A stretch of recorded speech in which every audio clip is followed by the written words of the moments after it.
Assalamualaikum warahmatullahi wabarakatuh. Halo Jufix, kembali lagi bersama aku Naila Hadisabita yang akan menemani kalian semua dalam podcast Pulang Sekolah.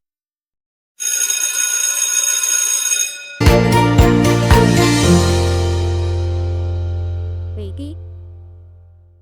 Oke, jadi di episode kali ini kita akan mendatangkan narasumber yang pastinya sudah kalian kenal atau buat yang belum kenal, kita akan kenalan di sini. Oke, kita panggilkan aja Ketua OSIS 09 Jakarta.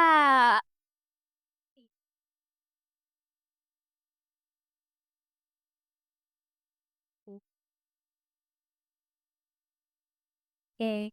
Terima kasih ya Zahar udah menyempatkan dirinya untuk datang di program podcast Bola Sekolah ini. Oke, biar teman-teman Jupekis kenal sama kamu, boleh dong tolong diperkenalkan dirinya dulu. Oke. Halo Jovix, perkenalkan nama gue Muhammad Rifki Arzalan. Mungkin teman-teman gue kerap manggil gue Arzalan, Arza atau juga Rifki. Di sini gue menjabat sebagai Ketua OSIS MAS 9 Jakarta periode 2024-2025. Alhamdulillah semuanya. Biasa bela Arzalan. Kok. Oke, nah jadi mungkin eh, gue nih selaku host mau nanya dulu sih tahu gimana awalnya lu tuh bisa join ke OSIS kayak apa yang bikin lu tuh tertarik di OSIS dibandingkan kan ada juga MPK gitu ya. Mungkin boleh diceritain nggak ke Jufix yang ada di Oke, jadi awal mula gue masuk OSIS itu karena gue kayak ada ketertarikan pada hal-hal yang berbau organisasi. Dulu kan pas MTS itu gue mondok, dan di pondok itu gue juga ikut organisasi yang namanya DPK. Nah, DPK itu apa sih singkatannya? Nah, artinya itu tuh Dewan Perwakilan Kelas. Nah, Dewan Perwakilan Kelas itu kalau misalkan di MAN 9 Jakarta itu tuh sama dengan MPK. Nah, DPK itu tugasnya juga sama kayak MPK, mengawasi kinerja daripada pengurus-pengurus. Nah, kalau di MAN 9 itu kan pengurusnya OSIS. Nah, kalau di sana tuh pengurusnya banyak, ada bagian bahasa, bagian peribadatan gitu. Kenapa gue di MAN 9 Jakarta ini milih OSIS, karena yang pertama itu gue pengen, bisa dibilang gue pengen nyobain dua-duanya, kayak jadi yang reka rasanya gimana sih, jadi OSIS rasanya gimana sih, kayak gitu. Nah, terus kedua, mungkin bagi gue itu tugas MPK itu lebih berat daripada OSIS. Ya biarkan pada kenyataannya sama-sama berat ya, tapi, yang ada di pikiran gue sebelum jadi OSIS itu tuh kayak gitu, makanya gue milih OSIS. Dan yang ketiga itu ada lagi karena mungkin chance gua buat masuk ke buat masuk ke MPK itu tuh lebih sulit daripada masuk OSIS, karena kan di MPK itu, kuotanya lebih dikit daripada kuota di OSIS gitu. Oke. Nah, tapi kalau misalnya dia udah nonton belum sih Za podcast episode pertama kita? Udah, Udah, serius? Siapa yang mau narasumbernya? ketua MPK yang ganteng itu kan, Tasya. Oke, Kan betul betul. Nah, kalau lu sadar nih ya, dia tuh juga ngomong kalau misalnya dia akhirnya lebih memilih OSIS itu, lebih memilih MPK, itu tuh karena menurut dia change dia untuk masuk ke MPK itu jauh lebih besar dibandingkan di OSIS. Menurut sendiri kayak gimana, Cak? ya sebenarnya sih pendapat mengenai change masing-masing itu tuh relatif ya, ada yang bilang lebih bagus di OSIS atau di MPK. Nah, tapi ya kalau dari gua sendiri, bagi gue tuh MPK itu tuh kayak kelasnya lebih berat gitu. Nah, sedangkan OSIS ya sama-sama berat tapi kayak Sih, Cak. lebih asik aja bagi gue. Kan kalau OSIS tuh kayak gue ngebayangin tuh, kalau MPK tuh gue ngebayangin kayak, sidang-sidang gitu kan, kayak yang membahas masalah-masalah berat di itu. Oke. Nah, tapi ya Za, kan pada akhirnya nih, seiring berjalannya waktu, lu kan yang jadi ketua OSIS nih. Iya. Tapi boleh diceritain lagi gak sih gimana, eee, apa ya, perjalanan akhirnya lu tuh bisa jadi kandidat gitu. Ini pertama jadi kandidat dulu nih kan. Itu tuh gimana sih kayak, eee, mungkin apa yang membuat lu tuh bisa mendapatkan amanah ataupun yang kayak, "Ya udah deh Za, lu jadi kandidat," itu menurut lu tuh kenapa gitu? Oke, gue ceritain ya. Berawal dari gue dipilih jadi ketua pelaksana daripada, Nah, sama. ya Matsama, acara terakhir gue. Di situ kan gue dipasangin sama Nanda. Nah, Nanda itu sekarang kebetulan jadi sekretaris OSIS. maksudnya wakil ketua OSIS, ya. Nah terus, ya udah dong gue lakuin kerja kerja kerja kerja gitu kan. Nah tapi gue bingung kenapa gue bisa jadi kandidat. Nah jadi di awal itu kan gue lagi nunggu nih, ceritanya lagi nunggu berjalannya kegiatan bersama, gue bosen dong, gue habis itu ya main game dikit-dikit lah. Nah habis itu tiba-tiba ada kakak-kakak BPH yang dulu datang datang ke gue, "Rifky, coba dong ikut saya, bantuin saya angkat-angkat meja," kayak gitu. Nah di situ gue percaya aja dong, wih acting mereka bagus banget. Nah terus gue ikut ke atas, nah tapi gue bingung, kenapa yang ikut ke atas itu sepi, kelas 11-nya banyak, tapi kelas 10-nya cuma gue doang. Kan gue kaget ya, dan kelas 11 itu tuh, BPA semua. Nah di situ gue mulai curiga, aduh ada apa nih, jangan-jangan gue kena masalah sih gitu kan. Nah habis itu, udah dong gue disuruh masuk ke kelas 10C atau kelas 10D gitu ya, antara 2 kelas itu, gue disuruh duduk, di situ gue deg-degan banget karena udah kayak di sidang gitu, ditanya-tanya, nah tentang, "Lu pengen nggak sih jadi ketua OSIS?" Gitu. Ya gue di situ jawab, "Nggak pengen, Kak." "Lah kenapa? Kan jadi ketua OSIS keren." "Iya sih, Kak, tapi, dari awal itu orang tua saya juga kurang terima kalau saya jadi OSIS karena saya jadi pulang sore terus," kayak gitu. "Ya coba dong lu," kata kakaknya gini, "coba dong lu omongin ke orang tua lu biar orang tua lu yakin kalau lu bisa," gitu. Ceritain benefit jadi ketua OSIS tuh apa sih, kayak gitu. Ya udah gua ceritain ke emak gua. Udah selama beberapa hari akhirnya gua, "Oke Kak, boleh deh." Nah akhirnya udah, jadilah gua kandidat. Nah tapi belum ada tuh yang tahu selain gua, selain kakak-kakaknya ataupun gua. Begitupun juga kandidat yang lain kayak misalkan bendahara, sekretaris gitu-gitu, juga dipanggilnya tuh ngumpet-ngumpet. Nah selang beberapa minggu itu kan ada latgab. Nah pas latgab itu tuh semuanya yang kelas 10 disuruh duduk, nah habis itu suruh merem, yang dipanggil yang disuruh yang dipanggil nanti ke depan. Nah udah gua merem, nah habis itu panggil lah teman-teman gua tuh yang bendahara, sekretaris, nah habis itu yang panggil terakhir gua. Udah dong gua maju baris gitu, habis itu gua dikasih tugas suruh bikin visi misi, suruh bikin program kerja unggulan, terus warna kebangsaan dan lambang kebangsaan. Nah itu tuh juga jadi salah satu tantangan juga tuh karena kan, gua pikir kan nanti kita kalau udah jadi paslon itu kan berpasangan dua-dua. Nah kenapa dibikinnya satu-satu? Kan jadinya kerja 2 kali kalau misalkan harus ngegabungin lagi, kayak gitu aja sih. Baik, tapi ya Zak, aneh akhirnya kan Rudy dipasangkannya sama Nanda, iya. Itu tuh gimana tuh cerita akhirnya kayak kan tadi lu juga bilang ya itu kan nantinya bakal dipasangin lagi, kenapa harus capek-capek bikin inian sendiri gitu. Itu tuh akhirnya gimana lu bisa dipilih sama bareng Nanda buat jadi kandidat tuh kayak gimana? Ya agak sulit juga sih, kan apa ya, awal-awal kita tuh kayak bener-bener 2 orang yang nggak kenal sama sekali, kayak apalagi gue orangnya agak introvert gitu kan, canggung lah. Nah buat nyatuin visi misi itu tuh sulit. Oke. Lanjut lanjut. Jadi ya udah tuh kita bonding, ya akhirnya alhamdulillah lancar. Tapi berarti, ada kesulitan pas lagi perkenalan, maksudnya bukan perkenalan sih, lebih ke kayak mulai lo kira kerja sama sama Nanda, itu ada kesulitan gitu gak sih? Maksudnya selain dari yang kayak lo yang introvert, lo tuh kayak kan tadi ada pemilihan warna dan lainnya tuh sempat ada ini nggak tuh kayak caranya tuh gimana minta kuenya pas Oke. Jadi sebenarnya kalau misalkan perdebatan kita antara kita mau milih warna apa atau mau pilih hewan apa itu nggak ada sih. Nah tapi yang lebih sulitnya tuh, dalam setiap warna itu kan pasti ada filosofinya.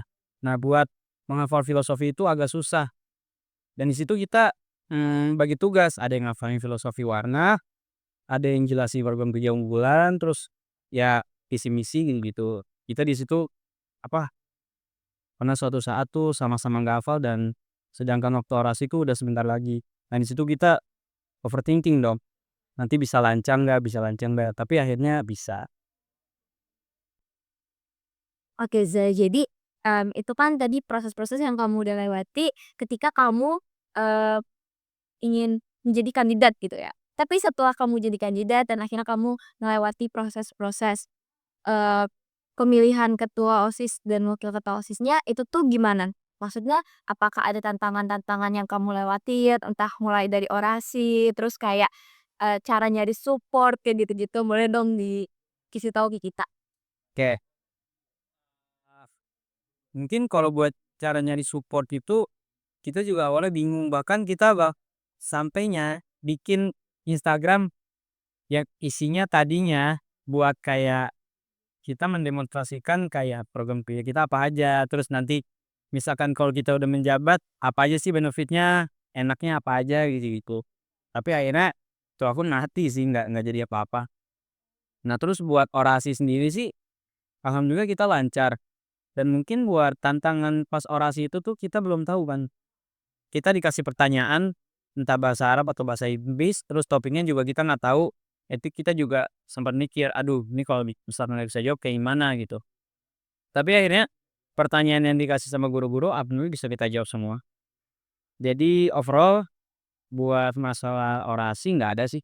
Gitu. Pada akhirnya Kak dulu udah terpilih nih Zam, jadi ketua OSIS. Nah, itu tuh ketika Kak lu udah menjalani OSIS mulai dari lu jadi anggota, terus akhirnya lu jadi ketua, itu tuh gimana sih penglihatan lu kayak peran-peran OSIS untuk membentuk karakter atau kayak ya tentunya kepemimpinan dari mungkin anggota atau di lu sendiri? Gua memupuk rasa kepemimpinan atau enggak kedisiplinan di diri gua sendiri ataupun di anggota gua ya, terutama dari gua dulu sih. Buat kedisiplinan itu, di OSIS itu banyak banget. Kayak contohnya kita kan setiap setiap pagi itu ada namanya morning fresh. Nah, di situ kita dituntut untuk mendisiplinkan siswa-siswi MAN 9 Jakarta. Contohnya tuh kayak kuku nggak boleh panjang, terus kaos kaki harus tertib pada harinya. Misalkan kalau hari Senin, Selasa itu tuh putih, Kamis, Jumat juga putih, sedangkan hari Rabu hitam. Nah, kalau misalkan ada yang nggak sesuai dari itu tuh bakal kita catat. Begitupun juga yang perempuan juga ada, jadi perempuan itu diwajibkan pakai ciput. Nah, terus, eee, ada juga rapat mingguan, rapat gabungan. Nah, itu kita kan juga dituntut buat disiplin. Kalau misalnya kita nggak ikut itu, kita bisa kena sanksi ataupun sebagainya ya. Oke, jadi, berarti kayak buat nerapin kedisiplinan itu kan sebenarnya balik lagi ya ke, siswa itu masing-masing. Iya, betul. Tapi berarti dari OSIS sendiri itu juga jadi, apa ya, dorongan untuk mereka bisa bersikap disiplin, untuk nantinya pasti jadi pemimpin kan harus disiplin itu kan, oke. Nah, terus, di OSIS sendiri nih, gimana peranan mereka dalam ningkatin, apa ya, kayak kehidupan sosial dan juga akademiknya gitu? Adakah kayak mungkin dari relasi sehingga dia tuh bisa akademiknya tuh bisa naik dan segala macam kayak gitu. Mungkin buat menyeimbangkan sih ya. Iya, Oke, kalau buat menyeimbangkan sendiri tuh, jujur kita nggak bisa milih dua-duanya jadi kita nggak bisa egois. Kita ikut OSIS juga, tapi kita pengen nilai kita bagus. Nah, tapi dengan apa? Kita harus cerdas-cerdas dalam, mempertimbangkan kegiatan yang kita pilih. Contohnya, kita lebih kita nih ada lomba nih, sedangkan di hari yang sama, kita juga ada studi banding OSIS. Nah, kita kan nggak mungkin karena itu udah tanggung jawab kita sebagai anggota OSIS, kita lebih milih lomba itu nggak mungkin karena, ya itu bisa dibilang, ya anggota yang nggak bertanggung jawab. Salah satunya itu sih buat menyeimbangkan kegiatan-kegiatan. Nah, kita juga harus nyari nih waktu-waktu yang tepat buat kita bisa ikut lomba. Nah, lomba itu kan bisa jadi juga sebagai apa ya, salah satu salah satu apa sih, faktor yang bisa bikin nilai kita naik gitu, selain dari pelajaran. Apalagi OSIS itu kan biasanya banyak banget yang namanya dispensasi-dispensasi sehingga pelajaran itu tuh banyak ketinggalan gitu. Jujur aja saya tuh akhir-akhir ini juga sering banget dispensasi, bukan sekedar dispensasi OSIS tapi, lomba-lomba juga, jadi banyak yang ketinggalan. berarti ini, mungkin balik lagi gitu ya, kalau misal untuk meningkatin kehidupan sosial ataupun akademiknya itu balik lagi dari pilihan siswa-siswi itu sendiri. Jadi, ya mungkin tapi OSIS nih punya gak sih Za kayak peranan yang gimana bisa ngasih peningkatan untuk siswa-siswa di Mas 9 Jakarta gitu? Bukan hanya untuk di organisasi OVISI aja. Entah dari program kerja, sehingga mereka bisa naikin, eee, bakat mereka kayak gitu. Wah, Mungkin buat program kerja itu kan ada salah satu program kerja yang namanya P5RA. Nah itu tuh program kerja yang apa, kita kerjasama sama guru-guru. Nah tujuannya apa? Buat meningkatkan bakat-bakat siswa. Kan di situ ada beberapa tema kayak kewirausahaan, terus ada juga, budaya lokal gitu. Nah dari situ juga siswa-siswi bisa berkarya. karena, kalau IPA 5 itu juga seringnya gabungin sama Bulbas gitu sih, dan Bulbas tuh yang megang kan. Nah ya bulan bahasa. Nah bulan bahasa itu kan juga bisa, membuat juga bisa meningkatkan bakat-bakat siswa di bidang bahasa. Misalkan Betul. yang tadinya siswa itu nggak bisa bahasa Inggris, tapi karena memperhatikan teman-temannya yang ikut lomba, misalkan pidato bahasa Inggris atau percakapan bahasa Inggris itu tuh bisa kan juga bisa apa ya, nambah ilmu dikit-dikit lah. Di dorongan juga tuh. Terus, boleh diceritain juga gak sih Za, gimana pengalaman, lu sendiri, terus juga gimana lu tuh apa ya, membentuk rencana sama cita-cita lu di ke depan nanti gitu, ini jauh sih omongannya cuman boleh gak diceritain sedikit aja? Boleh. Jadi mungkin buat keinginan gue di masa depan nanti, sebenarnya nggak banyak sih, intinya cuma kenapa gue ikut organisasi karena tujuannya biar gue bisa me-manage gimana nanti kehidupan gue, kayak misalkan gue bersosialisasi gimana, gue mengatur keuangan gimana, iya Kak. Terus itu aja sih. Itu aja ya paling. Kalau dari OSIS sendiri punya rencana-rencana yang akan datang nggak? Kayak dari proker atau apa gitu? Nah, OSIS angkatan kami ini juga punya namanya proker terbesar namanya Manain Cup dan Raikarta. Nah, Manain Cup itu tuh apa sih? Manain Cup itu tuh perlombaan yang dilaksanakan di Mas 9 Jakarta dan berbasis Jabodetabek. Jadi seluruh sekolah yang ada di Jabodetabek juga boleh ikut ke lomba kita. Nah, sedangkan Raikarta itu apa? Raikarta itu nantinya akan dijadikan acara untuk closing-an daripada Manain Cup sendiri. Dan nanti kita juga bakal memanggil gestar-gestar yang keren-keren Oke, berarti ini eksternal ya? eksternal. Berarti nanti bukan cuman siswa-siswi Mas aja yang jadi penampilannya gitu, Betul banget. langsung dari semuanya? Oke, ingat. Oke Za, jadi kan tadi ada beberapa proker yang kamu mention ya, tapi mungkin ada gak sih, program kerja, yang mungkin gak banyak tersorot, tapi menurut kamu tuh itu punya peranan penting gitu loh, untuk siswa-siswi yang ada di Mas sendiri? Ada sih, ini tersorot banget malah, Oh iya? ditunggu-tunggu sama siswa-siswi Mas 9 Jakarta, classmate. Oh Kasmir, Mhm. itu tuh boleh jelasin nggak sih? Nah, kenapa bisa membangun siswa, karena di classmate itu tuh kita dituntut buat solid solid dan sportif, dan juga kita di situ, bertujuan untuk mengimprovisasi daripada bakat-bakat siswa-siswi yang ada di Mas 9 dan Timur. Ya jadi Kasmir ini salah satu program ninja yang mungkin benar-benar ditunggu-tunggu kan, karena mungkin dari siswa-siswi itu sendiri ngerasa kalau Kasmir ini selain cuman seru-seruan, tapi juga bisa ningkatin skill, ngeci bangunan dari sisa nah, kayak nah tapi selama lu tuh ngejalanin berbagai macam program kerja, itu tuh ada gak sih tantangan besar yang kayak menurut lu nih, ini tuh mengancam kita OSIS gitu loh, dan gimana lu ngatasinnya?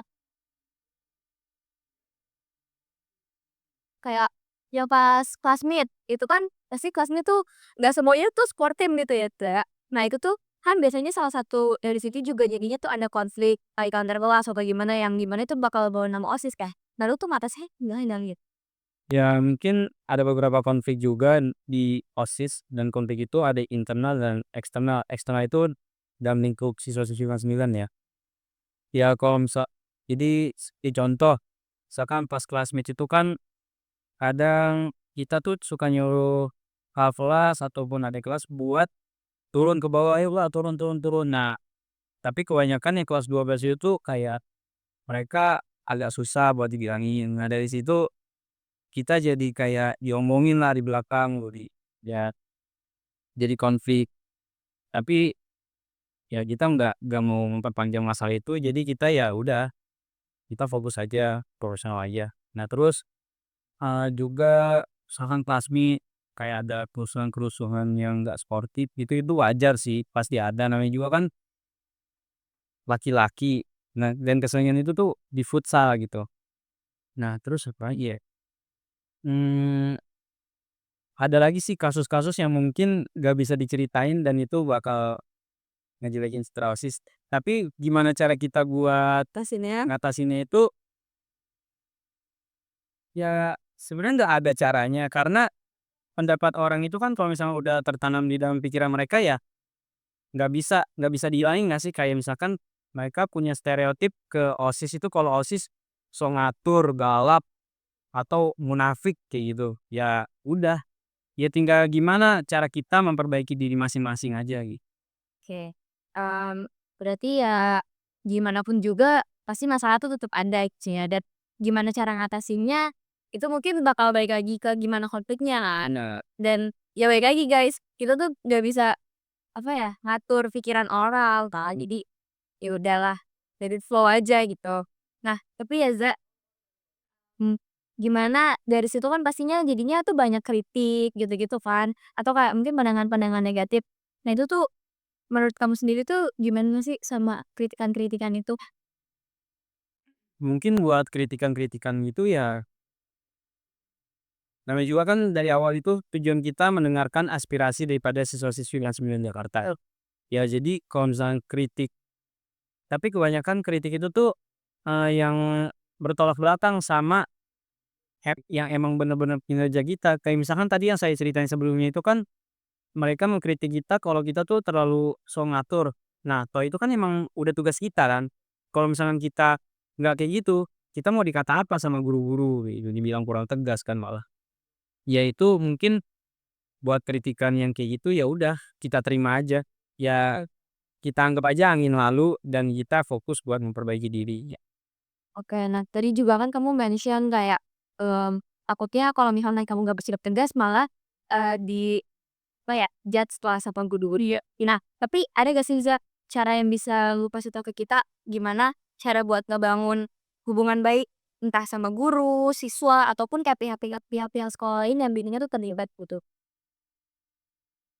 Buat ningkatin relasi. Nah, mungkin buat guru dulu deh. Kalau guru itu kita cukup cukup menghormati guru-guru aja sih, kayak kita takzim ke guru, hormat, sebenarnya gampang. Nah, tapi kadang yang kadang suka bikin kita kesel sama guru itu, mereka tuh kayak apa rencana-rencana yang kita udah bikin, mereka ngubah-ngubah seenaknya. Nah, itu kan jadi kadang suka ngerusak apa ya, hubungan kita antara guru gitu. Ya, tapi kita bakal sebaik mungkin nyari jalan tengah biar konflik nggak terjadi. Nah, buat kalau misalkan ningkatin relasi sama sekolah lain, mungkin kita bakal ini ya, apa, studi banding. Nah, studi banding itu kan otomatis kita ketemu sama sekolah lain dan kita jadi kenalan. Jadi tahu gimana sih, apa problem kerja mereka, terus kayak divisi yang ada di sana apa aja, terus kita juga kenalan sama orang-orangnya gitu. Terus kita juga bisa dari Manengkap itu. Nah, Manengkap itu kan pasti banyak sekolah yang ngirim utusannya ke Manengkap. Nah, di situ kita juga bisa kenalan sama mereka juga. Oke, jadi untuk membangun hubungan baik entah sama guru, sama siswa, ataupun sama pihak sekolah, dan mungkin sama sekolah-sekolah lain juga, itu tuh ya dengan cara tadi yang udah disampaikan sama Arza. Nah terus, seiring kamu ngejalanin program kerja, ngejalanin tugas-tugas kamu sebagai OSIS, itu tuh gimana cara balik lagi nih, gimana cara kamu buat nyimbangin gitu loh, antara tugas OSIS sama akademik, ataupun kehidupan pribadi? Yang pastinya kan sering banget kayak, apa ya, bertabrakan gitu loh ya. Betul. Mungkin buat kehidupan pribadi dulu, iya, buat kehidupan pribadi, jadi jujur aja gua tuh sebenarnya nggak boleh pulang ya, yang namanya lebih dari jam 6. Nah, tapi gua sebaik mungkin bisa ngejelasin ke orang tua gua ngapain aja di sana gitu kan. Ya tapi yang pada akhirnya orang tua gue alhamdulillah nerima. Nah kalau buat ngimbangin antara OSIS sama akademik tuh bener-bener susah banget, hampir dibilang nggak bisa. Nilai gue juga akhir ini agak jeblok juga sih lumayan. Ya tapi alhamdulillahnya aduh apaan nih? Alhamdulillahnya dia dapet ranking 6 guys. Ah, Iya, lanjut Kak. ya udah alhamdulillahnya gue dapet nilai yang cukup bagus alhamdulillahnya. Alhamdulillah. Ya Berarti bisa lah ya nyimbangin kurang lebihnya, bisa. ya Nah itu nih bisa di-share gitu loh tipsnya. ya tipsnya kita sering rajin-rajin nanya-nanya info tugas ke teman misalkan, "Eh, kan kemarin gue dispen, hari ini ada tugas apa aja sih?" Kita nanya info, tapi jangan nanya jawabannya, nanya tugasnya apa gitu. Oh gitu? Iya. Oh gitu, ya oke. Nah terus, kan tadi tuh jadinya mungkin jadi karena ada beberapa hal atau agenda yang bertabrakan, bukan jadi agak sulit ya untuk, me-manage tanggung jawab ke satu hal gitu. Nah, bisa gak sih dikasih tahu ke kita gimana cara untuk atau kayak hal apa aja sih yang perlu disiapkan biar, kita tuh bisa bertanggung jawab secara maksimal? Oke, kalau misalkan kayak tugas yang pengen banget kita kerjain, tugas yang penting, yang krusial gitu. Kalau misalnya kita nggak ngerjain itu tugas, nilai kita bisa anjlok. Nah, kita bisa komunikasiin ke guru kita ataupun ke teman-teman kita, minta bantuan gitu. "Cuy, ini gimana sih tugasnya? Cara ngerjainnya gimana? Cara penyelesaiannya? Kemarin kan gua nggak masuk," kayak gitu-gitu, atau kemarin kan gua dispen, kayak gitu sih. Oke. Nah terus mungkin karena kita udah ngebahas beberapa hal yang kesannya ini penting banget, tapi ada juga yang gak kalah penting yaitu, ada gak sih, selama lu tuh menjabat atau selama lu jadi anak man 9 lah, ada gak, hal-hal yang mungkin menurut lu nih kurang memuaskan, yang mungkin mengganjal gitu di hati lu dan apa aja gitu loh, perubahan yang mungkin bisa ditingkatin untuk, meningkatkan kualitas kegiatan OSIS itu sendiri dengan Nah, mungkin buat dari yang perubahan dulu ya, oleh gua tuh pengen ngerubah stigma siswa-siswi Man 9 Jakarta tuh biar mereka nggak menuntut, untuk melakukan ultras. Nah, ultras itu biasanya ada di mana sih? Biasanya ada di classmate. Nah, yang pengen ultras itu bukan cuma satu angkatan, tapi 3 angkatan semuanya sebenarnya pengen ultras. Tapi yang paling nuntut banget sih kelas 12 karena kan menurut mereka itu ultras terakhir mereka, classmate terakhir mereka yang kemarin tuh. Nah, dari situ aja kita udah jadinya kan ada konflik antara guru, antara OSIS, MPK, dan juga murid, terutama kelas 12. Nah, itu kita udah ngomongin juga ke guru, "Pak, ini kan mereka udah classmate terakhir," gitu-gitu. Jadi bolehin lah, Pak. Nah, tapi dari guru-guru sendiri tuh udah overthinking duluan kalau misalkan terjadi yang nggak diinginkan, itu gimana. Tapi guru-guru juga nggak salah dan nggak bener juga. Nah, karena adanya hal itu, dari diri sendiri gua itu pengen ngerubah ya, yang kayak udah gua bilang, kalau misalkan tuh ultras nggak perlu lah, maksudnya boleh ada, boleh enggak, tapi kalau misalkan udah dilarang juga, ya udah turutin aja. Toh itu nggak ngerusak performa lu juga kan, ya emang ngerusak momen. Ya jadi bisalah selain ultras, ya kegiatan yang lebih bermakna apalagi itu. terus, perubahan-perubahan lain gitu ada lagi nggak nih selain yang ultras tadi? Entah mungkin dari kinerja atau apa gitu? Mmm, Mungkin kelak bakal ada tapi belum bisa gua sebutin sekarang sih. Oh oke, jadi masih nantilah kita tunggu aja ya perubahan apa yang akan datang gitu. Nah terus selanjutnya kan tadi lu nanya yang perihal apa sih yang Kurang memuaskan. memuaskan. Nah iya, yang dari diri gua pribadi sih, itu tuh razia rambut. Nah kenapa kenapa razia rambut tuh diadain gitu, padahal kan dari KUHP juga udah tertulis kalau misalkan, eee, hal-hal yang seperti itu bisa dituntut ke jalur hukum kan. Nah tapi ya guru-guru itu masih tetep aja kayak, besok razia." Nah kan itu kan jadi, eee, imbasnya ke ke siswa juga kan. Kalau misalkan ada razia rambut, ya otomatis banyak yang nggak masuk atau pada cabut-cabutan gitu. Iya iya. Ya jadinya kan mereka juga yang rugi. Nah itu sih. Paling dari razia rambut itu ya. Iya Tapi itu. kalau dari razia rambut itu tuh suka ada yang ini gak sih, jadinya komplain ke OSIS kayak, "Razia mulu ini gini gini." Ya pasti ada. Oh ada? Kenapa sih ada razia atau nanya, "Kapan razia, kapan razia?" Ya itu kita nggak bisa jawab karena kan tergantung keputusan Wakasis juga mau razia kapan gitu. Kita juga udah mencoba ngomong ke guru-guru juga ya mereka bodo amat. Oke. Nah karena mungkin kita pembahasannya sampai sini aja gitu ya dan Cukup. boleh gak sih, Arzalan sebagai ketua OSIS nih bisa kasih pesan-pesan singkat untuk teman-teman semua, entah untuk Jufix yang ada di rumah atau mungkin dari anggota OSIS sendiri yang nonton? Oke, buat teman-teman semua mungkin ada nih yang pengen jadi OSIS ataupun ketua OSIS, kalian, belajar-belajar aja apa sih organisasi itu, terus kalian improve aja sendiri gimana cara kalian bisa memimpin atau berorganisasi, dan kalian latih terus, public speaking kalian biar kalian juga ngomong nggak kebanyakan saya juga masih agak kurang buat public speaking sendiri, ya jadi semangat terus jangan nyerah, kayak sih itu aja. Oke, terima kasih Arzalan atas Makasih juga nih. semua hal yang telah diberikan nih ke kita semua, entah itu mungkin dari pengalaman pribadi atau pengalaman organisasinya. Untuk Jufix di rumah, terima kasih juga yang sudah menonton dan sampai jumpa di episode selanjutnya. Dadah.